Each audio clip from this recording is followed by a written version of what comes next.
Hi all, ಎಲ್ಲರೂ ಹೇಗಿದ್ದೀರಾ? Hope ಎಲ್ಲರೂ ಚೆನ್ನಾಗಿದ್ದೀರಾ ಅಂತ ಭಾವಿಸ್ತೀನಿ. ಸೊ ಇವತ್ತು ಬೆಳಗ್ಗೆಯಿಂದ ನಾನು ವ್ಲಾಗ್ನ ಸ್ಟಾರ್ಟ್ ಮಾಡ್ತಾ ಇದ್ದೀನಿ. ಸೊ ಇವತ್ತು ಕಾಫಿ ಕುಡಿಬೇಕು ಅಂತ ಅನ್ನಿಸ್ಲಿಲ್ಲ, ಹಾಗಾಗಿ ಒಂದು ಲೋಟ ಬಿಸಿನೀರನ್ನ ಕುಡಿದ್ಬಿಟ್ಟು ಸೊ ತಿಂಡಿಗೆ ರೆಡಿ ಮಾಡ್ಕೊಳ್ಳೋಣ ಅಂತ ಹೇಳಿ ಅಂದ್ಕೊಂಡಿದ್ದೀನಿ.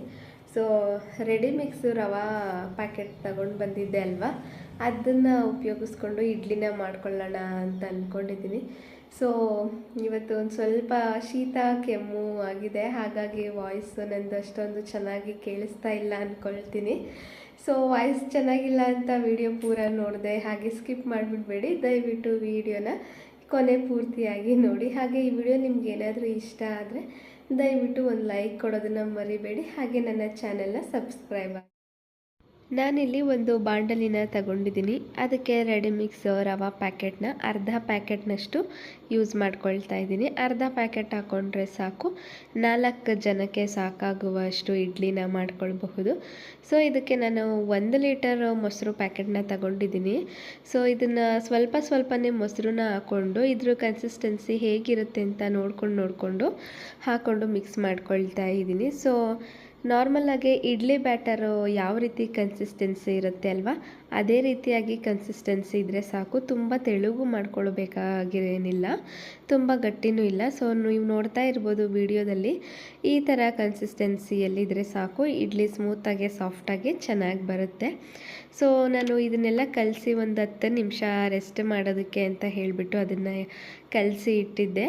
ಸೊ ಈಗ ನಾನು ಇಡ್ಲಿನ ಮಾಡ್ಕೊಳ್ತೀವಿ ಅಲ್ಲ ಪಾತ್ರೆ, ಅದನ್ನು ತಗೊಂಡಿದ್ದೀನಿ. ಸೊ ಫಸ್ಟಿಗೆ ನಾರ್ಮಲಾಗಿ ನೀವು ಯಾವ ಥರ ಇಡ್ಲಿನ ಮಾಡ್ಕೊಳ್ತೀರೋ ಅದೇ ಥರನೇ ಸ್ವಲ್ಪ ಆಯಿಲ್ನ ಹಾಕ್ಕೊಂಡು ಎಲ್ಲದಕ್ಕೂ ಸ್ವಲ್ಪ ಇಡ್ಲಿ ಬ್ಯಾಟರ್ನ ಹಾಕ್ಕೊಂಡು ಹಬೆಗೆ ಬೇಯಿಸ್ಕೊಳ್ಳೋದಕ್ಕೆ ಇಟ್ಕೊಂಡ್ರೆ ಸೊ ಇಡ್ಲಿ ರೆಡಿ ಆಗುತ್ತೆ. ನಾರ್ಮಲಾಗಿ ನೀವು ಯಾವ ಥರ ಮಾಡ್ಕೊಳ್ತೀರೋ ಅದೇ ಪ್ರೊಸೀಜರಲ್ಲೇ ಮಾಡ್ಕೊಳ್ಳಿ. ಸೊ ಈಗ ನಾನು ಇಡ್ಲಿನ ಬೇಯೋದಕ್ಕೆ ಇಟ್ಬಿಟ್ಟು ಇವತ್ತು ಕರಿಬೇವಿನ ಚಟ್ನಿನ ಮಾಡ್ಕೊಳ್ಳೋಣ ಅಂತ ಅಂದ್ಕೊಂಡಿದ್ದೀನಿ.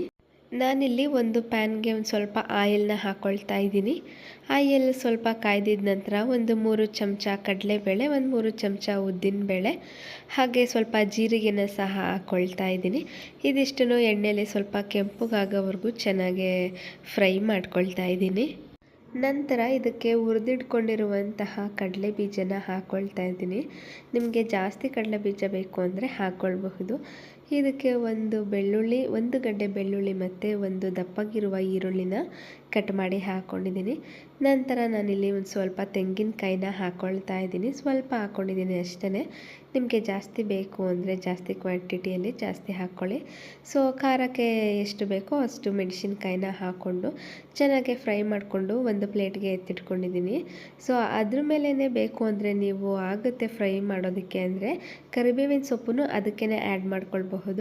ಸೊ ನಾನು ಸ್ವಲ್ಪ ರಿಸ್ಕ್ ಆಗುತ್ತೆ ಅಂತ ಹೇಳ್ಬಿಟ್ಟು ಅದನ್ನೆಲ್ಲ ಒಂದು ಪ್ಲೇಟ್ಗೆ ಸರ್ವ್ ಮಾಡಿ ಇಟ್ಕೊಂಡು ಸೊ ಮತ್ತು ನಾನು ಸ್ವಲ್ಪ ಎಣ್ಣೆನ ಆ ಪ್ಯಾನ್ಗೆ ಹಾಕ್ಕೊಂಡು ಒಂದು 3 ಕಪ್ ಆಗುವಷ್ಟು ಕರಿಬೇವನ್ನ ಹಾಕ್ಕೊಂಡು ಸಪ್ರೇಟಾಗಿ ಫ್ರೈ ಮಾಡ್ಕೊಳ್ತಾ ಇದ್ದೀನಿ. ಸೊ ಈ ಹಸಿ ಸ್ಮೆಲ್ಲೆಲ್ಲ ಹೋಗೋವರೆಗೂ ಚೆನ್ನಾಗಿ ಫ್ರೈ ಮಾಡಿಕೊಂಡು ಈಗ ಎರಡನ್ನೂ ಮಿಕ್ಸ್ ಮಾಡಿಕೊಂಡು ಒಂದು 15ರಿಂದ 20 ನಿಮಿಷ ಇದು ಸ್ವಲ್ಪ ತಣ್ಣಗಾಗೋದಕ್ಕೆ ಬಿಡ್ತೀನಿ. ಇದ್ರ ಜೊತೆಗೆ ಸ್ವಲ್ಪ ಹುಣಸೆ ಹಣ್ಣನ್ನು ಹಾಕ್ಕೊಳ್ಬೇಕು. ಹುಣಸೆ ಹಣ್ಣು ಜೊತೆಗೆ ಮತ್ತು ರುಚಿಗೆ ತಕ್ಕಷ್ಟು ಉಪ್ಪನ್ನ ಹಾಕ್ಕೊಳ್ತಾ ಇದ್ದೀನಿ. ಸೊ ಈಗ ಇದು ಕಂಪ್ಲೀಟಾಗಿ ಸ್ವಲ್ಪ ಕೂಲ್ ಆಗಬೇಕು, ಅಲ್ಲಿವರೆಗೂ ನಾನು ಇದನ್ನು ಮುಟ್ಟೋದಿಲ್ಲ. ಸೊ ಹಾಗೆ ಬಿಟ್ಬಿಡ್ತೀನಿ. ಪೂರ್ತಿ ತಣ್ಣಗಾಗಿದ ನಂತರ ನಾನು ಒಂದು ಮಿಕ್ಸಿ ಜಾರ್ಗೆ ಇದನ್ನೆಲ್ಲ ಸರ್ವ್ ಮಾಡಿಕೊಂಡು ಸ್ವಲ್ಪನೇ ನೀರನ್ನು ಹಾಕ್ಕೊಂಡು ಚೆನ್ನಾಗಿ ಗ್ರೈಂಡ್ ಮಾಡ್ಕೊಳ್ತಾ ಇದ್ದೀನಿ. ಸೊ ಈಗ ರೆಡಿ ಆಯಿತು ನಮ್ಮದು ಕರಿಬೇವಿನ ಸೊಪ್ಪಿನ ಚಟ್ನಿ. ಬೇಕು ಅಂದರೆ ನೀವು ಒಗ್ಗರಣೆನೂ ಸಹ ಮಾಡ್ಕೊಳ್ಬಹುದು, ಬೇಡ ಅಂದರೆ ಹಾಗೇನೂ ಸಹ ತಿನ್ಬೋದು. ಹಾಗೆ ತಿನ್ನೋದಕ್ಕೂ ಚೆನ್ನಾಗಿರುತ್ತೆ, ಒಗ್ಗರಣೆ ಮಾಡ್ಕೊಂಡ್ರೂ ಸಹ ಚೆನ್ನಾಗಿರುತ್ತೆ. ಸೊ ಇವತ್ತಿನ ಬೆಳಗಿನ ತಿಂಡಿ ಬಂದುಬಿಟ್ಟು ರೆಡಿ ರವಾ ಇಡ್ಲಿ ಮತ್ತು ಕರಿಬೇವಿನ ಚಟ್ನಿ. ಸೊ ಟೇಸ್ಟು ಚೆನ್ನಾಗಿತ್ತು, ಎರಡರದ್ದು ಕಾಂಬಿನೇಷನ್ನು ಕೂಡ ಚೆನ್ನಾಗಿತ್ತು. ಸೊ ನೀವು ಕೂಡ ಒಂದ್ಸಲ ಕರಿಬೇವಿನ ಸೊಪ್ಪು ಜಾಸ್ತಿ ಇದ್ದಾಗ ಟ್ರೈ ಮಾಡಿ ನೋಡಿ. ಸೊ ಇವತ್ತು ಇಡ್ಲಿ ಚಟ್ನಿ ಬೇಗ ಆಗೋಯ್ತು ಅಲ್ವಾ, ಹಾಗಾಗಿ ಇನ್ನೂ ಟೈಮ್ ಇತ್ತು. ದೇವ್ರ ಪೂಜೆನ ಸಹ ಬೆಳಗ್ಗೆನೇ ಮಾಡ್ಕೊಂಡು ಬಿಡೋಣ ಅಂತ ಹೇಳಿಬಿಟ್ಟು ನಾನು ಕೂಡ ಫ್ರೆಶ್ ಅಪ್ ಆಗಿ ಬಂದೆ. ಈಗ ಹಣ್ಣೆಲ್ಲ ಮನೆಯಲ್ಲಿ ತುಂಬ ಇತ್ತು, ಹಾಗಾಗಿ ನೈವೇದ್ಯಕ್ಕೆ ಅಂತ ಹೇಳಿಬಿಟ್ಟು ಫ್ರೂಟ್ ಸಲಾಡ್ನ ಮಾಡ್ಕೊಳ್ತಾ ಇದ್ದೀನಿ. ಮೊದಲಿಗೆ ಒಂದು ಚಿಕ್ಕ ಬೌಲಲ್ಲಿ 2 ಚಮಚ ಕಸ್ಟರ್ಡ್ ಪೌಡರ್ನ ಹಾಕ್ಕೊಂಡು ಅದಕ್ಕೆ ಸ್ವಲ್ಪ ಹಾಲನ್ನು ಹಾಕ್ಕೊಂಡು ಯಾವುದೇ ಚಿಕ್ಕ ಗಂಟುಗಳಿಲ್ಲದ ಹಾಗೆ ಚೆನ್ನಾಗಿ ಮಿಕ್ಸ್ ಮಾಡ್ಕೊಳ್ತಾ ಇದ್ದೀನಿ. ಇನ್ನೊಂದು ಕಡೆ ಒಂದು ಅರ್ಧ ಲೀಟ್ರ್ ಹಾಲನ್ನು ಕಾಯೋದಕ್ಕೆ ಇಟ್ಕೊಂಡಿದ್ದೀನಿ. ಇದಕ್ಕೆ 1 ಕಪ್ ಆಗುವಷ್ಟು ಸಕ್ಕರೆನ ಹಾಕ್ಕೊಂಡು ಒಂದು ಸ್ವಲ್ಪ ಬೆಚ್ಚಗಾಗಿದ್ದ ನಂತರ ನಾನು ಕಲಿಸ್ಕೊಂಡು ಇಟ್ಕೊಂಡಿದ್ದೆ ಅಲ್ವಾ ಕಸ್ಟರ್ಡ್ ಪೌಡರು, ಅದನ್ನು ಹಾಕಿ ಚೆನ್ನಾಗಿ ಮಿಕ್ಸ್ ಮಾಡ್ಕೊಳ್ತೀನಿ. ಚೆನ್ನಾಗಿ ಮಿಕ್ಸ್ ಮಾಡ್ಕೊಂಡಿದ್ದ ನಂತರ ಇದು ಸ್ವಲ್ಪ ಕುದಿ ಬರೋವರೆಗೂ ಹಾಲನ್ನು ಚೆನ್ನಾಗಿ ಕಾಯಿಸ್ಕೊಳ್ಬೇಕು. ಸೊ ಹಾಲನ್ನು ಕಾಯಕ್ಕಿಟ್ಬಿಟ್ಟು ನಾನು ಇರೋ ಹಣ್ಣುಗಳನ್ನೆಲ್ಲ ನೀಟಾಗಿ ಹೆಚ್ಚಿಟ್ಕೊಂಡು ಬಿಡೋಣ ಅಂತ ಹೇಳಿ ಹಣ್ಣುಗಳನ್ನೆಲ್ಲ ವಾಶ್ ಮಾಡಿಕೊಂಡು ಹೆಚ್ಚಿಟ್ಕೊಳ್ತಾ ಇದ್ದೀನಿ. ಸೊ ಇದೇ ಥರದ ಹಣ್ಣುಗಳು ಬೇಕು ಅಂತ ಏನಿಲ್ಲ, ನಿಮ್ಮ ಹತ್ರ ಯಾವ್ಯಾವ ಹಣ್ಣಿರುತ್ತೋ ಆ ಹಣ್ಣನ್ನು ಹಾಕಿ ಮಾಡಿದ್ರೇ ಸಾಕು. ಯಾವ ಹಣ್ಣು ಹಾಕಿದ್ರೂ ಸಹ ತುಂಬ ಚೆನ್ನಾಗಿ ಬರುತ್ತೆ ಟೇಸ್ಟು. ಒಂದು 3ರಿಂದ 4 ಥರ ಹಣ್ಣಿರಬೇಕು. ಸೊ ನೋಡಿ, ಈಗ ಕುದಿ ಬರ್ತಾ ಇದೆ. ಕುದಿ ಬಂದಮೇಲೆ ಇದನ್ನು ನಾನು ಆಫ್ ಮಾಡ್ತೀನಿ. ಸೊ ಈಗ ನಾನು ಕೂಡ ಎಲ್ಲ ಹಣ್ಣನ್ನು ಹೆಚ್ಚಿಟ್ಕೊಂಡಿದ್ದೀನಿ. ಬನಾನಾ, ಗ್ರೀನ್ ಆ್ಯಪಲ್ಲು, ದಾಳಿಂಬೆ ಹಣ್ಣು ಮತ್ತು ಕಿತ್ತಳೆ ಹಣ್ಣು, ಹಾಗೆ ದ್ರಾಕ್ಷಿ ಹಣ್ಣನ್ನು ಹೆಚ್ಚಿಟ್ಕೊಂಡಿದ್ದೀನಿ. ಸೊ ಕಪ್ಪು ದ್ರಾಕ್ಷಿನೂ ಇತ್ತು ನನ್ನ ಹತ್ರ, ನಾನು ಅದನ್ನು ನೋಡಲೇ ಇಲ್ಲ, ಬೇರೆ ಕವರಲ್ಲಿ ಇತ್ತು ಅದು. ಸೊ ಹಾಗಾಗಿ ಅದನ್ನು ಮರ್ತುಬಿಟ್ಟಿದ್ದೆ. ಅದನ್ನು ಹಾಕಿದರೆ ಸಹ ಇನ್ನೂ ಚೆನ್ನಾಗಿ ಕಾಣೋದು ನೋಡಲಿಕ್ಕೆ. ಸೊ ಇದು ಕುದಿ ಬಂದಮೇಲೆ ಆಫ್ ಮಾಡಿ ಒಂದು 2ರಿಂದ 3 ನಿಮಿಷ ಬಿಟ್ಟು ನಾನು ಹಣ್ಣುಗಳನ್ನೆಲ್ಲ ಹಾಕ್ಕೊಳ್ತಾ ಇದ್ದೀನಿ. ಸೊ ಕುದಿಸಿದ ಹಾಲನ್ನು ಕಂಪ್ಲೀಟಾಗಿ ತಣ್ಣಗಾದಮೇಲೆ ಈ ಥರ ಹಣ್ಣನ್ನೆಲ್ಲ ಹಾಕ್ಕೊಂಡು ಫ್ರಿಜ್ಜಲ್ಲಿ ಇಟ್ಟಮೇಲೆ ಫುಲ್ ಕೋಲ್ಡ್ ಇರುತ್ತಲ್ಲ, ಆಗ ತಗೊಂಡು ತಿಂದರೆ ಫ್ರೂಟ್ ಸಲಾಡು ತಿನ್ನೋದಕ್ಕೆ ತುಂಬ ಚೆನ್ನಾಗಿರುತ್ತೆ. ಸೊ ನಾನು ನೈವೇದ್ಯಕ್ಕೋಸ್ಕರ ಮಾಡ್ಕೊಳ್ತಿದ್ದೆ ಅಲ್ವಾ, ಹಾಗಾಗಿ ಬಿಸಿ ಇದ್ದಾಗಲೇ ಹಾಕಿಬಿಟ್ಟೆ. ಟೈಮ್ ಆಗೋಗ್ಬಿಡುತ್ತೆ, ಪೂಜೆ ಮಾಡೋಷ್ಟೊತ್ತಿಗೆ 10 ಗಂಟೆ ಆಗಿಬಿಡುತ್ತೆ, ಬೇಗ ಮಾಡಿಬಿಡೋಣ ಅಂತ ಹಣ್ಣುಗಳನ್ನೆಲ್ಲ ಹಾಕ್ಬಿಟ್ಟು ಸೊ ಒಂದು ಬೌಲ್ಗೆ ನಾನು ತಗೊಳ್ತಾ ಇದ್ದೀನಿ ದೇವ್ರಿಗೆ ಎಷ್ಟು ಬೇಕೋ ಅಷ್ಟು. ಸೊ ಅದನ್ನು ದೇವ್ರ ಮನೆಗೆ ಇಟ್ಟು ಪೂಜೆ ಮಾಡಿ ಮಿಕ್ಕಿರೋ ಫ್ರೂಟ್ ಸಲಾಡ್ ಏನಿದೆ ಅದನ್ನು ಫ್ರಿಜ್ಗೆ ಇಟ್ಬಿಡ್ತೀನಿ. ಆವಾಗ ನಮಗೆ ಕೋಲ್ಡ್ ಇರುತ್ತೆ ಅಲ್ವಾ, ತಿನ್ನೋದಕ್ಕೆ ಚೆನ್ನಾಗಿರುತ್ತೆ. ಹಾಗಾಗಿ ಸೊ ಈಗ ಪೂಜೆನೂ ಸಹ ಬೆಳಗ್ಗೆನೇ ಮುಗಿಸ್ಕೊಂಡೆ.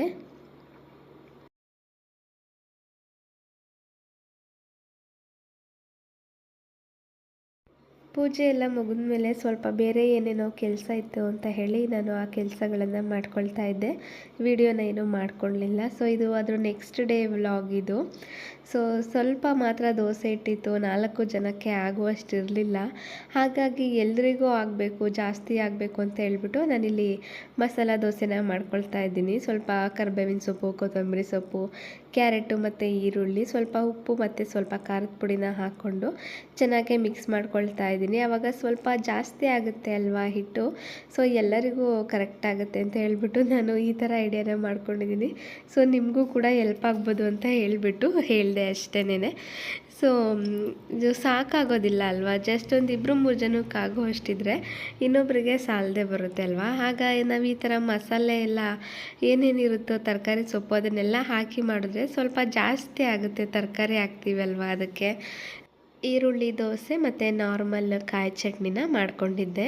ಸೊ ನಾನು ಇವತ್ತು ಹೇರ್ಗೆ ಜೆಲ್ನ ಅಪ್ಲೈ ಮಾಡೋಣ ಅಂತ ಹೇಳಿಬಿಟ್ಟು 1.5 ಕಪ್ ಆಗುವಷ್ಟು ನೀರನ್ನು ಕಾಯೋದಕ್ಕೆ ಇಟ್ಕೊಳ್ತಾ ಇದ್ದೀನಿ.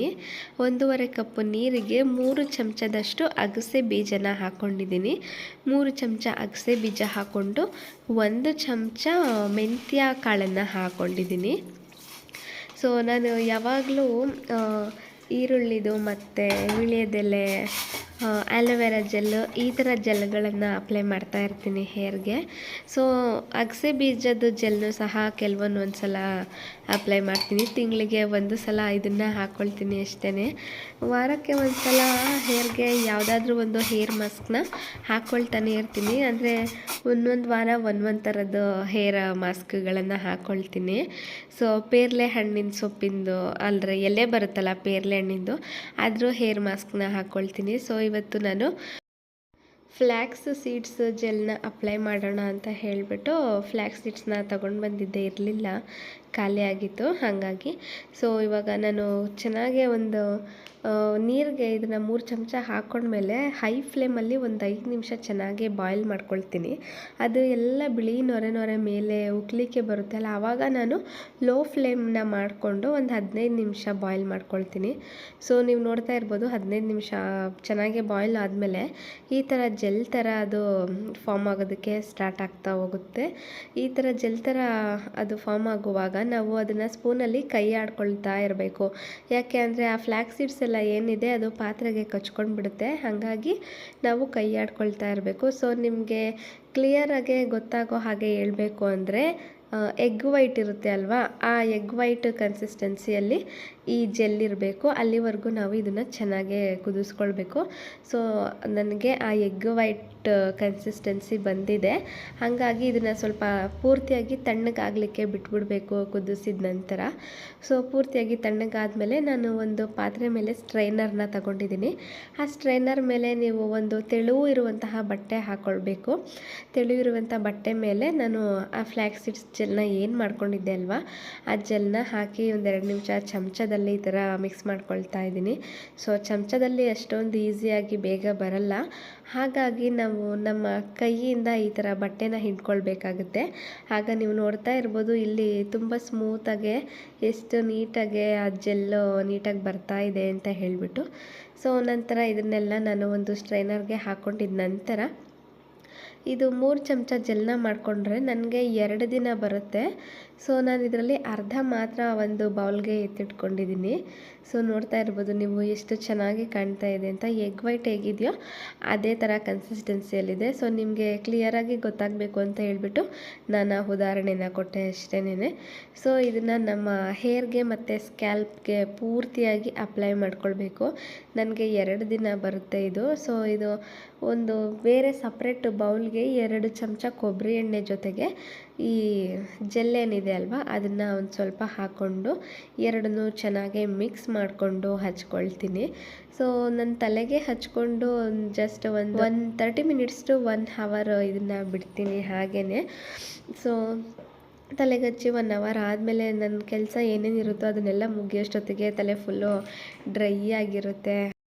ಸೊ ಜೆಲ್ಲೆಲ್ಲ ರೆಡಿ ಆದಮೇಲೆ ನಮ್ಮ ಹತ್ರ ಉಳಿದಿರುತ್ತೆ ಅಲ್ವಾ ಫ್ಲ್ಯಾಕ್ಸ್ ಸೀಡ್ಸು ಮತ್ತು ಮೆಂತ್ಯ ಕಾಳು, ಅದನ್ನು ಕೂಡ ನೀವು ವೇಸ್ಟ್ ಮಾಡಬೇಕು ಅಂತ ಏನಿಲ್ಲ. ಅದನ್ನು ಕೂಡ ಹಾಗೆ ಒಂದು ಬೌಲ್ಗೆ ಹಾಕಿ ಫ್ರೀಝರಲ್ಲಿ ಎತ್ತಿಟ್ಕೊಂಬಿಡಿ. ನಾನು ಇದನ್ನು ನೆಕ್ಸ್ಟ್ ಟೈಮು ಮತ್ತು ಹೇರ್ ಮಾಸ್ಕ್ನ ಯೂಸ್ ಮಾಡುವಾಗ ಅಂದರೆ ಬೇರೆ ಥರ ಏನು ಹೇಳ್ತಾರೆ ಅದು ದಾಸವಾಳದೆಲೆ ಈರುಳ್ಳಿ ಎಲ್ಲ ಹಾಕ್ಕೊಳ್ತೀನಿ ಅಲ್ವಾ ಹೇರ್ ಮಾಸ್ಕ್ಗೆ, ಆಗ ಇದನ್ನು ಅಪ್ಲೈ ಮಾಡ್ಕೊಳ್ತೀನಿ. ಇದನ್ನು ಕೂಡ ಗ್ರೈಂಡ್ ಮಾಡಿಬಿಟ್ಟು ಮಿಕ್ಸ್ ಮಾಡಿ ಅದನ್ನು ಕೂಡ ಸ್ಟ್ರೈನ್ ಮಾಡಿಕೊಂಡು ನನ್ನ ಹೇರ್ಗೆ ಅಪ್ಲೈ ಮಾಡ್ಕೊಳ್ತೀನಿ. ಅದು ಕೂಡ ಏನು ವೇಸ್ಟ್ ಆಗೋದಿಲ್ಲ. ನಾನು ನೆಕ್ಸ್ಟ್ ವಿಡಿಯೋದಲ್ಲಿ ನಿಮ್ಮ ಜೊತೆಗೆ ಇದನ್ನು ಯಾವ ರೀತಿಯಾಗಿ ಯೂಸ್ ಮಾಡ್ಕೊಳ್ತೀನಿ ಅನ್ನೋದನ್ನು ಕೂಡ ಶೇರ್ ಮಾಡ್ಕೊಳ್ತೀನಿ. ಸೊ ವಿಡಿಯೋ ತುಂಬ ಲೆಂತಿ ಆಯಿತು ಅಂತ ಅಂದ್ಕೊಂಡು ಸ್ಕಿಪ್ ಮಾಡಬೇಡಿ ಪ್ಲೀಸ್, ಕೊನೆವರೆಗೂ ನೋಡಿ. ಸೊ ಈ ಜೆಲ್ನ ನಾನು ಸ್ಕ್ಯಾಲ್ಪ್ಗೆ ಮತ್ತು ಹೇರ್ಗೆ ಫುಲ್ಲು ನೀಟಾಗಿ ಅಪ್ಲೈ ಮಾಡಿಕೊಂಡು ನೀಟಾಗಿ ಎತ್ತಿ ಕಟ್ಬಿಡ್ತೀನಿ. ಸೊ ವಿತೌಟ್ ಕೊಕೊನೆಟ್ ಆಯಿಲ್ ನಾನು ಫೇಸ್ಗೂ ಸಹ ಈ ಜೆಲ್ನ ಅಪ್ಲೈ ಮಾಡ್ಕೊಳ್ತಾ ಇದ್ದೀನಿ. ಫೇಸು ಸಹ ತುಂಬ ನೈಸ್ ಅಂತ ಅನಿಸುತ್ತೆ, ಫೀಲು ಚೆನ್ನಾಗಿರುತ್ತೆ. ಹಾಗಾಗಿ ಸೊ ನಾನು ಹೇರ್ಗೆ ಕೊಕೊನೆಟ್ ಆಯಿಲ್ನ ಮಿಕ್ಸ್ ಮಾಡಿ ಹಚ್ಕೊಂಡಿದ್ದೆ ಅಲ್ವಾ, ಅದನ್ನು ಫುಲ್ಲು ಹೇರ್ಗೆ ಖಾಲಿ ಮಾಡಿ ಇನ್ನು ಎಕ್ಸ್ಟ್ರಾ ನನ್ನ ಹತ್ರ ಇತ್ತು ಅಲ್ವಾ ಜೆಲ್, ಅದನ್ನು ನಾನು ಫೇಸ್ ಪೂರ್ತಿಯಾಗಿ ಅಪ್ಲೈ ಮಾಡಿಕೊಂಡು ಫುಲ್ಲು ಡ್ರೈ ಆಗೋದಕ್ಕೆ ಬಿಡ್ತೀನಿ. ಈ ಫ್ಲ್ಯಾಕ್ಸ್ ಸೀಡ್ಸ್ ಜೆಲ್ನ ಅಪ್ಲೈ ಮಾಡೋದ್ರಿಂದ ನನ್ನ ಹೇರು ತುಂಬ ಸ್ಮೂತ್ ಅಂತ ಅನಿಸುತ್ತೆ ವಾಶ್ ಮಾಡಿದ್ಮೇಲೆ. ಹಾಗೆಯೇ ಹೇರ್ ಗ್ರೋತ್ ಕೂಡ ಚೆನ್ನಾಗಾಗುತ್ತೆ. ತಲೆಯಲ್ಲಿ ಅಗ್ರು ಒಟ್ಟು ಅಂತ ಏನು ಹೇಳ್ತಾರೆ, ನನ್ನ ತಲೆಯಲ್ಲಿ ಮುಂಚೆ ತುಂಬ ಇತ್ತು, ಇವಾಗ ಒಂದು ಸ್ವಲ್ಪನೂ ಇಲ್ಲ. ನಾನು ಅದಕ್ಕೋಸ್ಕರನೇ ಆಗಾಗ ಈ ಥರ ಹೇರ್ ಪ್ಯಾಕೆಲ್ಲ ಹಾಕ್ಕೊಳ್ತಾ ಇರ್ತೀನಿ. ಸೊ ನೀವು ನೋಡ್ತಾ ಇರ್ಬೋದು ಇವಾಗ ಫುಲ್ಲು ನನ್ನ ಸ್ಕಿನ್ ಮತ್ತು ಹೇರೆಲ್ಲ ಡ್ರೈ ಆಗಿದೆ. ಹೇರ್ನೆಲ್ಲ ವಾಶ್ ಮಾಡ್ಕೊಂಡು ಬಂದಮೇಲೆ ಸೊ ಆ ಹೇರ್ನ ಸ್ಮೂತ್ನೆಸ್ಸು ಎಷ್ಟು ಚೆನ್ನಾಗಿರುತ್ತೆ ಅಂದರೆ ನಾನು ಮನೆ ತುಂಬ ಕೂದಲು ಬಿಡ್ಕೊಂಡು ಓಡಾಡ್ತಿರ್ತೀನಿ. ಆವತ್ತು ಕ್ಲಿಪ್ ಹಾಕಿ ಎತ್ತು ಕಟ್ಟೋದೆಲ್ಲ ಅಷ್ಟು ಚೆನ್ನಾಗಿರುತ್ತೆ ಫೀಲು. ಸೊ ನೀವು ಈ ವಿಡಿಯೋದಲ್ಲೇ ನೋಡ್ತಾ ಇರ್ಬೋದು, ಅಬ್ಸರ್ವ್ ಮಾಡಿದ್ರೆ ಕ್ಲೀನಾಗಿ ಗೊತ್ತಾಗುತ್ತೆ ಎಷ್ಟು ಚೆನ್ನಾಗಿ ಸ್ಟ್ರೈಟ್ನಿಂಗ್ ಮಾಡಿಸಿದ್ದೀನಿ ಏನೋ ಅನ್ನೋ ಥರ, ಅಷ್ಟು ಚೆನ್ನಾಗಿದೆ ಅಲ್ವಾ. ಸೊ ನೀವು ಕೂಡ ಒಂದು ಸಲ ಟ್ರೈ ಮಾಡಿ, ತುಂಬ ಚೆನ್ನಾಗಿದೆ ರಿಸಲ್ಟ್ ಇದ್ರದ್ದು. ಹಾಗೆಯೇ ಇವತ್ತು ಸಂಜೆ ಮನೆಯಲ್ಲಿ ಚಿಕನ್ ಸಾಂಬಾರನ್ನ ಮಾಡ್ಕೊಂಡಿದ್ವಿ ಊಟಕ್ಕೆ ಅಂತ. ಅದ್ರದ್ದೊಂದು ಸಿಂಪಲ್ ರೆಸಿಪಿನ ಕೂಡ ಈ ವಿಡಿಯೋದಲ್ಲಿ ನಿಮ್ಮ ಜೊತೆಗೆ ಶೇರ್ ಮಾಡ್ಕೊಳ್ತಾ ಇದ್ದೀನಿ. ಸೊ ಟೇಸ್ಟು ತುಂಬ ಚೆನ್ನಾಗಿರುತ್ತೆ. ನಾರ್ಮಲಾಗಿ ನೀವು ಯಾವ ಥರ ಚಿಕನ್ ಸಾಂಬಾರನ್ನ ಮಾಡ್ಕೊಳ್ತೀರೋ ನಿಮ್ಮ ಕಡೆ, ಅದೇ ಥರ ಪ್ರೊಸೀಜರಲ್ಲೇ ಚಿಕನ್ ಸಾಂಬಾರನ್ನ ಫುಲ್ ಮಾಡಿ ಇಟ್ಕೊಂಡ್ಬಿಡಿ. ನಂತರ ನಾನು 2 ಈರುಳ್ಳಿನ ಚಿಕ್ಕ ಚಿಕ್ಕದಾಗಿ ಉದ್ದಕ್ಕೆ ಕಟ್ ಮಾಡಿ ಇಟ್ಕೊಂಡಿದ್ದೀನಿ. ಸ್ವಲ್ಪ ಕೊತ್ತಂಬರಿ ಸೊಪ್ಪು, ಶುಂಠಿ ಮತ್ತು ಬೆಳ್ಳುಳ್ಳಿನ ಚಿಕ್ಕದಾಗಿ ಕಟ್ ಮಾಡಿ ಇಟ್ಕೊಂಡಿದ್ದೀನಿ. ಈಗ ಒಂದು ಬಾಣಲೆಗೆ ಸ್ವಲ್ಪ ಎಣ್ಣೆನ ಹಾಕ್ಕೊಂಡು ಕಾಯೋದಕ್ಕೆ ಇಟ್ಕೊಂಡು, ಎಣ್ಣೆ ಚೆನ್ನಾಗಿ ಕಾಯ್ದಮೇಲೆ ಶುಂಠಿ ಮತ್ತು ಬೆಳ್ಳುಳ್ಳಿನ ಒಗ್ಗರಣೆಗೆ ಹಾಕ್ಕೊಂಡಿದ್ದೀನಿ. ನಂತರ ಈರುಳ್ಳಿನ ಕೂಡ ಹಾಕ್ಕೊಂಡು ಚೆನ್ನಾಗಿ ಕೆಂಪಗಾಗೋವರೆಗೂ ಫ್ರೈ ಮಾಡ್ಕೊಳ್ಬೇಕು.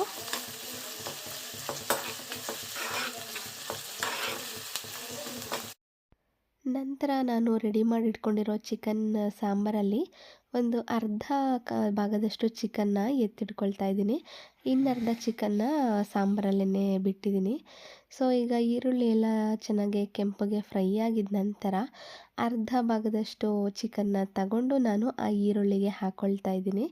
ಈ ಚಿಕನ್ ಮೇಲೆ 1 ಚಮಚ ಗರಂ ಮಸಾಲ ಹಾಗೆ 1 ಚಮಚ ಧನಿಯಾ ಪುಡಿನ ಹಾಕ್ಕೊಂಡು, ಸ್ವಲ್ಪ ಕೊತ್ತಂಬರಿ ಸೊಪ್ಪನ್ನು ಹಾಕ್ಕೊಂಡು, ಮತ್ತು ರುಚಿಗೆ ಎಷ್ಟು ಬೇಕೋ ಚಿಕನ್ನ ತಿಂದು ನೋಡಿ ನಿಮಗೆ ಉಪ್ಪು ಬೇಕು ಅನಿಸಿದ್ರೆ ಒಂದು ಸ್ವಲ್ಪ ಉಪ್ಪನ್ನ ಹಾಕ್ಕೊಳ್ಳಿ. ಸೊ ಇವಾಗ ಚೆನ್ನಾಗಿ ಮಿಕ್ಸ್ ಮಾಡ್ಕೊಳ್ತಾ ಇದ್ದೀನಿ. ಬರೀ ಸಾಂಬಾರಿರುತ್ತೆ ತಿನ್ನೋದಕ್ಕೆ ಬೇಜಾರಾಗುತ್ತೆ ಅಂದಾಗ ಈ ಥರ ಒಂದು ಸಲ ಟ್ರೈ ಮಾಡಿ ನೋಡಿ. ಈಗ ನಾನಿಲ್ಲಿ ಅರ್ಧ ಹೋಳು ನಿಂಬೆಹಣ್ಣನ್ನ ಹಾಕ್ಕೊಳ್ತಾ ಇದ್ದೀನಿ. ಸೊ ಇದು ನಾನು ಫಸ್ಟ್ ಟೈಮು ಮಾಡಿದ್ದು. ಎಲ್ಲರಿಗೂ ಇಷ್ಟ ಆಗುತ್ತೋ ಇಲ್ವೋ, ಕೆಲವೊಬ್ರಿಗೆ ಇಷ್ಟ ಆಗಲ್ಲ ಅಲ್ವಾ. ಹಾಗಾಗಿ ನಾನು ಅರ್ಧ ಚಿಕನ್ ಸಾಂಬಾರಲ್ಲೇ ಚಿಕನ್ನ ಬಿಟ್ಬಿಟ್ಟು ಒಂದು ಸ್ವಲ್ಪ ಮಾತ್ರ ಚಿಕನ್ನ ತಗೊಂಡು ನಾನಿಲ್ಲಿ ಫ್ರೈನ ಮಾಡ್ಕೊಂಡಿದ್ದೀನಿ. ಸೊ ಈ ಥರ ಮಾಡಿಕೊಂಡ್ರೆ ಚಿಕನ್ ಸಾಂಬಾರು ಆಗುತ್ತೆ, ಚಿಕನ್ ಫ್ರೈನೂ ಆಗುತ್ತೆ. ಸೊ ಟೇಸ್ಟ್ ಮಾತ್ರ ತುಂಬ ಅಂದರೆ ತುಂಬ ಚೆನ್ನಾಗಿತ್ತು. ಸಾಂಬಾರಲ್ಲಿರೋ ಪೀಸ್ಗೆ ಟೇಸ್ಟ್ಗಿನ್ನ ಈ ಪೀಸ್ ಟೇಸ್ಟ್ಗೆ ಎಲ್ಲರಿಗೂ ಇಷ್ಟ ಆಯಿತು. ಇದೇ ಬೇಗ ಖಾಲಿ ಆಗೋಯಿತು. ಸೊ ಲಾಸ್ಟಿಗೆ ಕೊತ್ತಂಬರಿ ಸೊಪ್ಪನ್ನ ಹಾಕ್ಕೊಂಡು ಹಾಗೆ ಸುಮ್ಮನೆ ಡೆಕೋರ್ ಮಾಡಿಕೊಂಡೆ. ಸೊ ತುಂಬ ಅಂದರೆ ತುಂಬ ಚೆನ್ನಾಗಿತ್ತು. ನೀವು ಕೂಡ ಒಂದು ಸಲ ಮಿಸ್ ಮಾಡದೆ ಟ್ರೈ ಮಾಡಿ ನೋಡಿ ಈ ರೆಸಿಪಿನ. ನಾನು ಫಸ್ಟ್ ಟೈಮು ಮಾಡಿದ್ದಕ್ಕೂ ಸಾರ್ಥಕ ಆಯಿತು, ತುಂಬ ಖುಷಿ ಆಯಿತು. ಸೊ ಟೇಸ್ಟು ಕೂಡ ತುಂಬ ಚೆನ್ನಾಗಿ ಬಂದಿತ್ತು ಹಾಗಾಗಿ. ಸೊ ಈ ವಿಡಿಯೋನ ನಾನು ಇಲ್ಲಿಗೆ ಎಂಡ್ ಮಾಡ್ತಾ ಇದ್ದೀನಿ. ಈ ವಿಡಿಯೋ ಏನಾದರೂ ನಿಮಗೆ ಇಷ್ಟ ಆಗಿದ್ದರೆ ದಯವಿಟ್ಟು ನನ್ನ ಚಾನೆಲ್ನ ಸಬ್ಸ್ಕ್ರೈಬ್ ಮಾಡ್ಕೊಳ್ಳಿ, ಲೈಕ್ ಮಾಡಿ, ಕಮೆಂಟ್ ಮಾಡಿ, ಹಾಗೂ ನಿಮ್ಮ ಫ್ರೆಂಡ್ಸ್ ಆ್ಯಂಡ್ ಫ್ಯಾಮಿಲಿ ಜೊತೆಗೆ ಕೂಡ ಶೇರ್ ಮಾಡಿ. ಈ ವಿಡಿಯೋನ ಕೊನೆ ತನಕ ನೋಡಿದ್ದಕ್ಕೆ thank you so much everyone.